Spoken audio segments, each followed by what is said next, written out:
This ball, a humble table tennis ball, 40 millimeters across at its widest point, 2.7 grams, almost weightless, almost doesn't exist.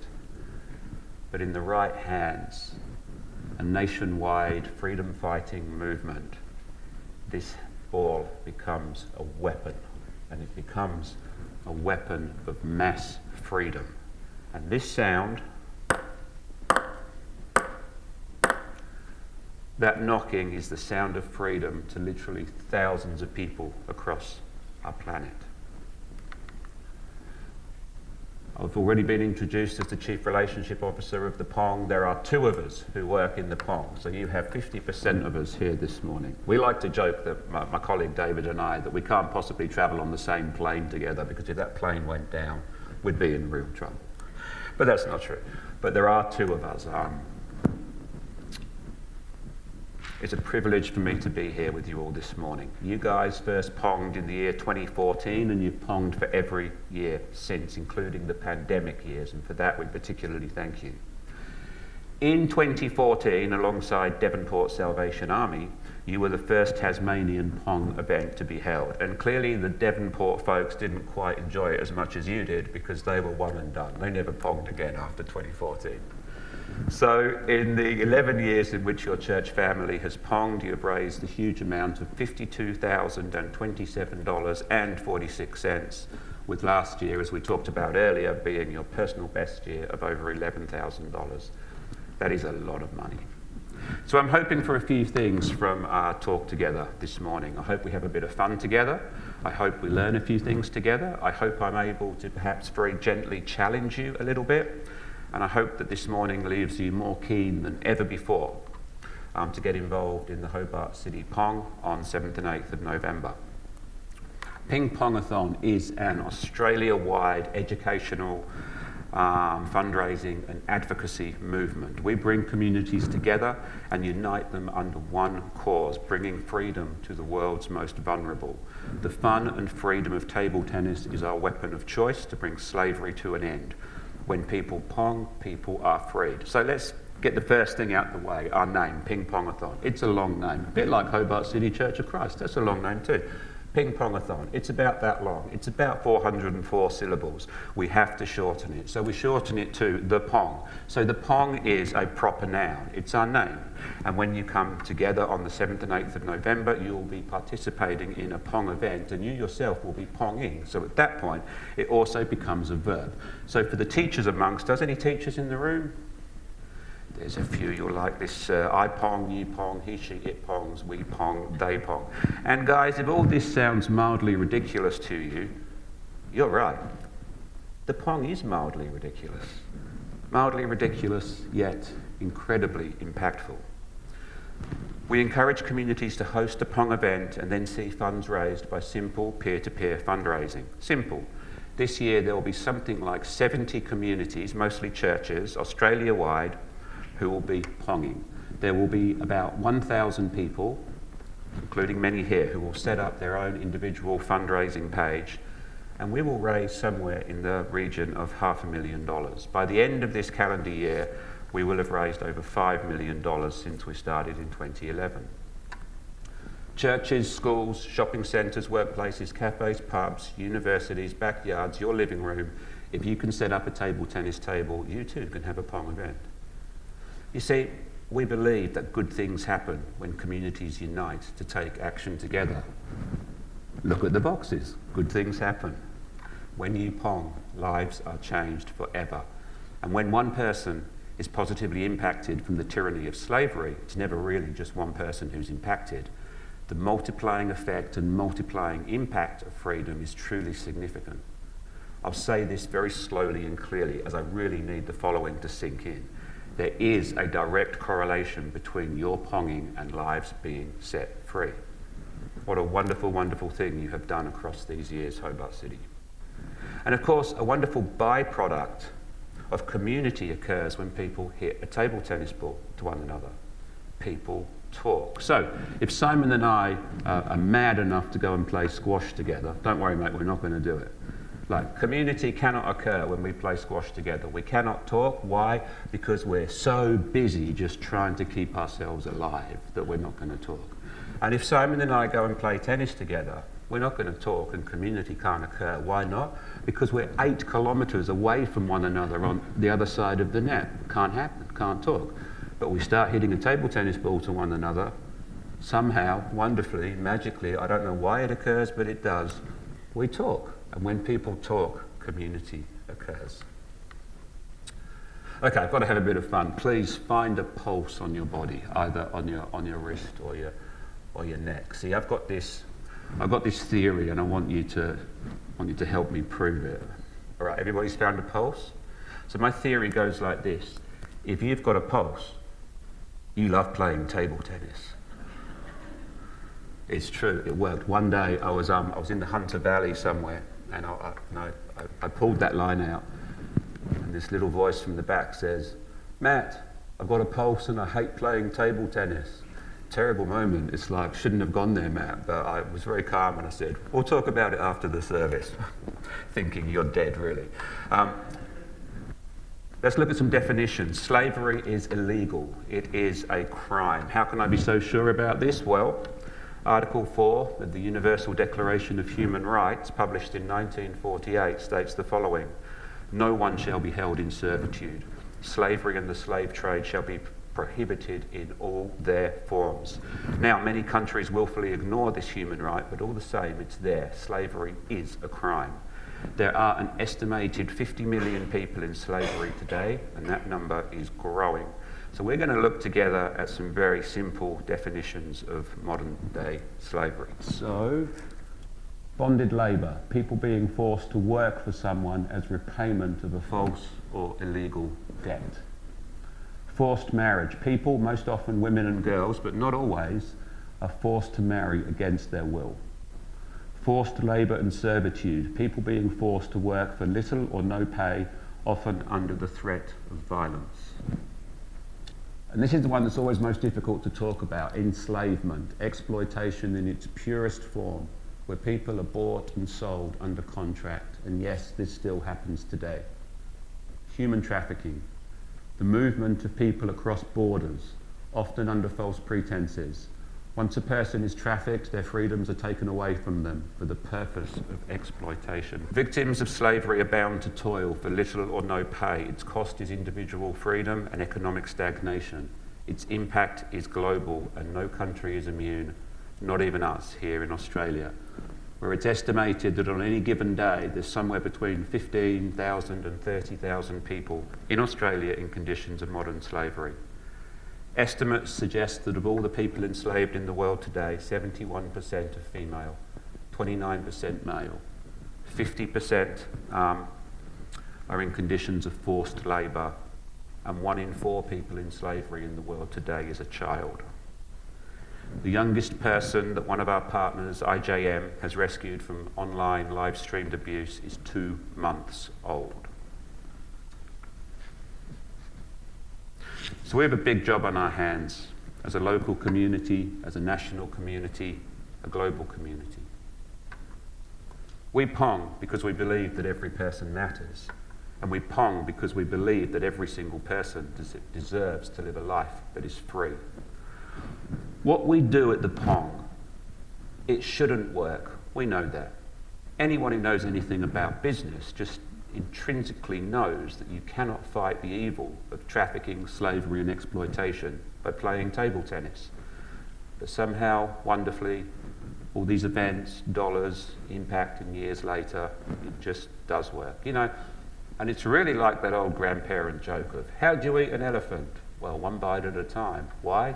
Because elephants are huge. You can't possibly sit down and consume 1 whole elephant in 1 sitting. You've got to take a bite at a time.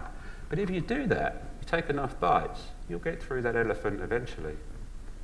How do we free over 50 million people from slavery? The same, 1 person at a time. Yes, I know that's incredibly simplistic, but if our structures are right, if we work together, we can do this. And you know what, Hobart City? We are doing this. Somehow what we do at the Pong resonates. After all, most of us have a son, a daughter, or a best friend, or a special sibling, and the thought of them being entrapped in slavery doesn't bear thinking about. So, Matt, you might be thinking, that's all well and good, all this money that you raise sounds great. Where does it go? Well, that's a good question. Thank you very much for asking it. We have 7 charity partners, 6 working across Southeast Asia and India, and 1 working in Melbourne. And they work in 3 distinct areas. 1, prevention, to prevent young people becoming enslaved in the first place. Prevention is better than cure. Secondly, rescue and aftercare, supporting individuals through housing, medical services, training and education as young people are exiting slavery. And thirdly, legal. We support groups, IJM included, working in the legal field, trying to bring systemic legal change, strengthening legal systems to some parts of the world that are notoriously tough to bring meaningful change to. Let's be very, very clear here. Pong supports our charity partners who are working on the ground in Thailand, Cambodia, Vietnam, the Philippines, India, Australia. My colleague David and I are not doing the work. The Pong, with you guys and all those other communities across Australia, equip and facilitate the work. So your church family here has helped create a truly impactful tapestry of prevention, education, rescue, aftercare, and the strengthening of legal systems right across Southeast Asia and India. We have developed extremely close relationships with our partners across the years. They are great groups of people doing incredibly difficult work, often work in which there is a great personal cost. We feel very honoured to be partnering with them. We expect a lot from our partners too, and we have stringent reporting requirements in place. Why? Well, if you're supporting the work of the Pong and you give me $5, I need to be able to look you in the eye and say, I know where this money is going. I know how this money is being used.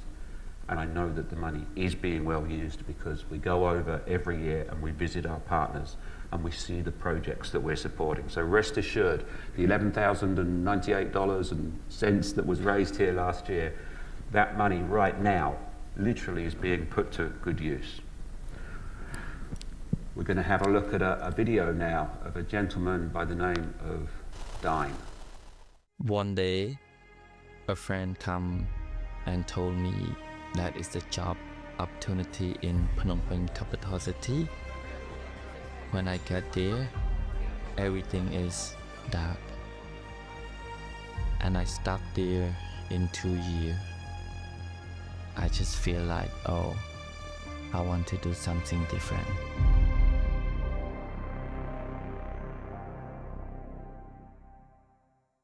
Hi, my name is Dan, and this is my story.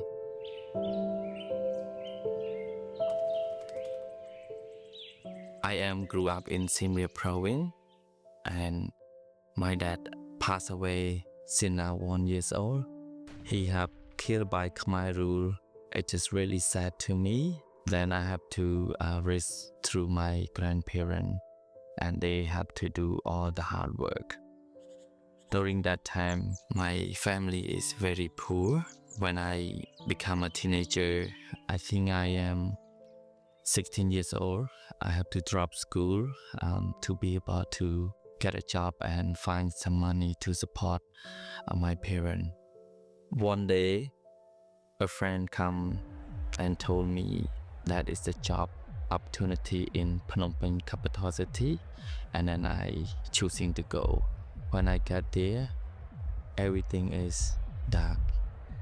It's kind of like blind my mind, and I stuck there in 2 years, and I don't know what to do next. I was keep asking myself, and then I just feel like, oh, I want to do something different.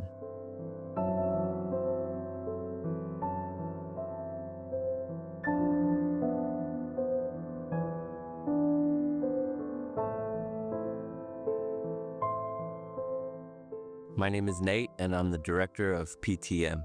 We first met Dine doing outreach at one of the places he worked at. Our whole goal is to build connection, build relationship, and build trust with the guys. When we first started with Dine, we offered English classes, and through that time and that connection, Dine was able to share with us that he wanted to learn how to cut hair and that he was passionate about it. And so we were able to get him out of that space, and we were able to connect with the highest level of training that we could get him. And that was working with a training academy called Kate Corpy, and we were able to secure a spot for him.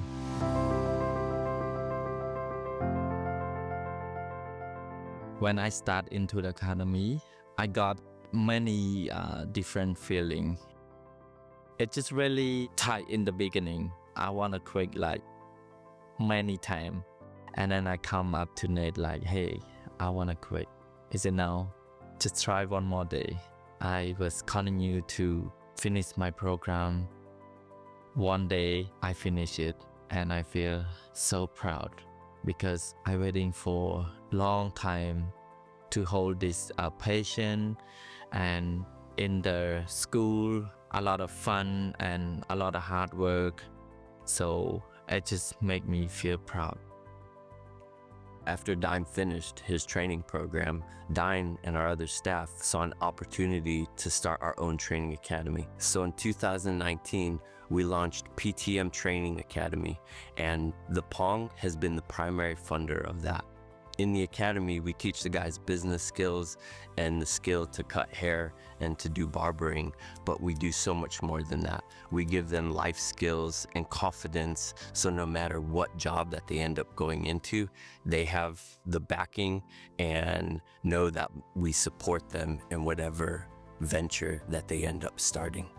Since we started our program, we've had 55 guys that have come through, which we're super proud of. And over the past 3 years, Dine has been the driving force and the operations manager at the PTM Training Academy. Now I have my own salon. I am really, really happy because this is my dream. For a long time, that's something that I can change my life.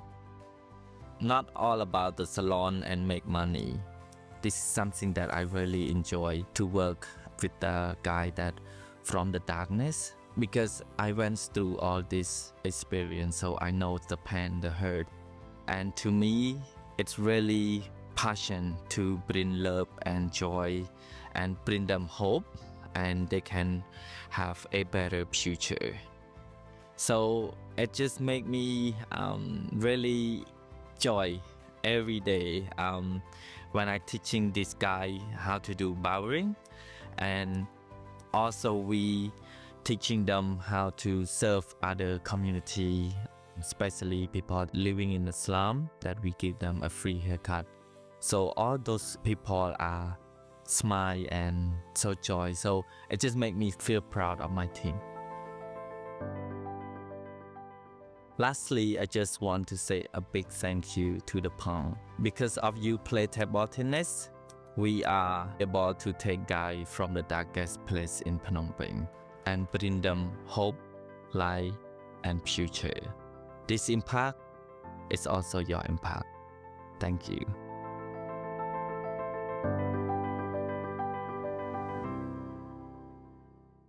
This impact is also your impact. It's true. Dine is a remarkable man. He loves Jesus, has a heart as big as an elephant, I think. And just to be really clear, there were no actors in that video. So when we've got the scenes of Dine and his guys in the salon, they're all guys who have been in dark, dark places being exploited. You guys are helping them live a better life. Fantastic. There's something so completely overwhelming about slavery, the taking away of another's freedom, and there's something so completely overwhelming about that number of 50 million people, roughly twice the population of Australia. And as we talked about, it's a big number to get our heads around, but we understand that number one well enough. So what if we could use our one lives just to save one other life from slavery, bringing them to freedom? In his parables of the lost sheep and the lost coins, Jesus shows us of the importance of one life. There is story after story in the Gospels of Jesus finding, relating, healing, and encouraging the lost ones. The woman at the well, a man possessed by demons, the man at the pool at Bethesda, and more. Just want to dwell for a moment here on the impact of Jesus' actions and words, the impact of his obedience to what Father called him to do. We're told that the woman at the well spread news about Jesus throughout the land. The man possessed by demons proclaimed throughout the whole city the things Jesus had done for him. Imagine the impact of these people's words upon their own communities. Impact, impact, impact. The ripple effects of what Jesus did and said went on and on. And these ripples, of course, are still being felt today, here and now, in Hobart, this morning. Good news. I just want to touch very briefly on the word justice. Now, I appreciate that we could run the 10 sermon session on the word justice, and I've got about 90 seconds. Biblical references to the word justice mean to make right. Justice is, first and foremost, a relational term.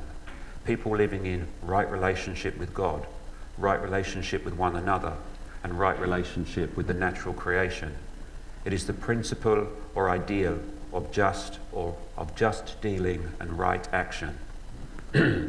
Greek philosopher Aristotle, who lived and died 300 to 400 years before Christ, says, justice consists in what is lawful and fair, with fairness involving equitable distribution and the correction of what is inequitable. Very smart fella. The Hebrew word for justice is mishpat. Now, mishpat occurs in differing forms more than 200 times in the Old Testament. Its most basic meaning is to treat people equitably. It means to acquit or punish every person on the merits of the case, regardless of one's race or social status. Anyone who does the same wrong should receive the same justice. And are we just not so aware in our own society how this is so often not the case? But mishpat is more than punishment for wrongdoing. It's about giving people their rights. Mishpat, therefore, is about giving people what they are due, be it punishment or care or protection. Over and over again, the Old Testament describes taking up the care and cause of the widow, the orphan, the immigrant, and the poor. Justice is the very character of God. Psalm 68 introduces God to us as Father to the fatherless, a defender of widows. God identifies with the powerless and takes up their cause. So then I think, in its simplest form, we can say the following about justice. Justice is care for the vulnerable. Justice is a reflection of the character of God. Justice is right relationships. Justice includes generosity. Israel ended up as immigrant slaves under the oppressive and unjust regime of Egypt. God declares Egypt as guilty of injustice. He rescues Israel, and Israel then proceeds to commit acts of injustice against the vulnerable. Trouble ahead. God sends prophets who declare Israel now guilty. And history shows us that many times when the oppressed gain power, they become oppressors themselves. So we all participate in acts of injustice, actively or passively. We're all guilty. But this is where the good news kicks in, of course. God sends Jesus, not because of anything we've done, but because God loves us. A gift, the life of Jesus. Jesus dies on behalf of the guilty, us. Jesus offers his life to and for the guilty. And to finish this briefest of looks at the word justice from Proverbs, evil men do not understand justice, but those who seek the Lord understand it completely. At the Pong, we talk a lot about standing in the gap of injustice. Now, standing in the gap, of course, is a biblical term, a concept stretching way back into the Old Testament prior to being seen quite starkly in the New. In olden times, if a city wall was breached, people quite literally had to stand in the gap that had been created lest their city walls were breached by the marauding hordes. This was probably a very costly exercise on a personal level. The dictionary definition of standing in the gap is to expose oneself for the protection of something, to take the place of a fallen defender or supporter. And Scripture shares numerous examples of people standing in the gap for others. Let's briefly look at some. Way back in the Old Testament, God is ready to destroy Sodom and Gomorrah because of their sin. He lets Abraham in on his plans. Abraham intercedes on behalf of the people, pleading with God to spare the people if just 50 righteous people might be found. Now, this of course proves a little more difficult than he initially thought, and some bargaining ensues until 10 righteous people might be found. God spared Sodom and Gomorrah on that occasion. When the Hebrews made their golden calf idols at Mount Sinai, Moses came down the mountain, saw their handiwork, condemned them for their unfaithfulness, goes back up the mountain to see God again. Rightfully angry, God tells Moses he is ready to do away with the Israelites and start again. But Moses stands in the gap, interceding between God and the people, pleading with God not to wipe them out. And God does not follow through on his original plan because of Moses' intercession. Into Ezekiel, God is condemning Israel for their sins and is looking for one person, just one, to stand in the gap and intercede on behalf of the people, lest he wipes them out. And we are told that he could not find one. Into the New Testament now. I'm not sure about you, but if I found myself in Stephen's shoes, or probably sandals, and was being stoned and about to die, I think that the very last thing I might pray is, Lord, do not hold this sin against them. Stephen stood in the gap between God and sinful man. And of course, the ultimate example of standing in the gap comes in the death of Jesus. His very purpose in being born human, of course, was to give his life as an atoning sacrifice for mankind. Our sin left us, indeed leaves us, vulnerable to divine punishment, to divine justice. But Jesus willingly offered his life as the only acceptable payment for our sin. He stood in the gap by hanging and dying on a tree for us. And as he hangs there, he says the most remarkable thing: Father, forgive them, for they do not know what they are doing. For many years, I presumed that Jesus was talking purely about the people in his immediate line of vision. But of late, I've started to ponder whether what he was really saying was for everyone. Everyone sins. Everyone past, everyone present, everyone future. So as we start to conclude now, how do we best understand that number of 50 million people living in conditions of slavery? Well, the only way we've found how to do it at the Pong is to synthesize that number of 50 million right down to one. So let's do that right now with Kara, Elephant Girl. The story of Kara's success is also the success of our partner, the Hard Places community in Phnom Penh, Cambodia. And it's also the success of the Pong. And it's undeniably the success of all of you here at Hobart City. This beautiful little girl, fearfully and wonderfully made in the image of God, was exploited by evil men and women in some of the worst ways imaginable. And now she is free. And she is free now because of your direct ponging efforts. You, as a community, stood in a gap of injustice. You cared. You ponged. You educated yourselves, perhaps a little bit more than otherwise you might have done, about slavery. You raised funds. You played a pivotal part in setting Kara, Elephant Girl, free. So on behalf of Kara, on behalf of Hard Places community in Cambodia, on behalf of all of our partners, and from the Pong, thank you for standing in the gap. She is now as free as I hope every single person in this room this morning is free. Hobart City, thank you for your ponging efforts. And for your upcoming Pong event in November, please understand, recognise the direct correlation that exists between your ponging and lives being changed forever as you stand in the gap of injustice. Thank you very much for having me here with you all this morning, and may your Pong be strong.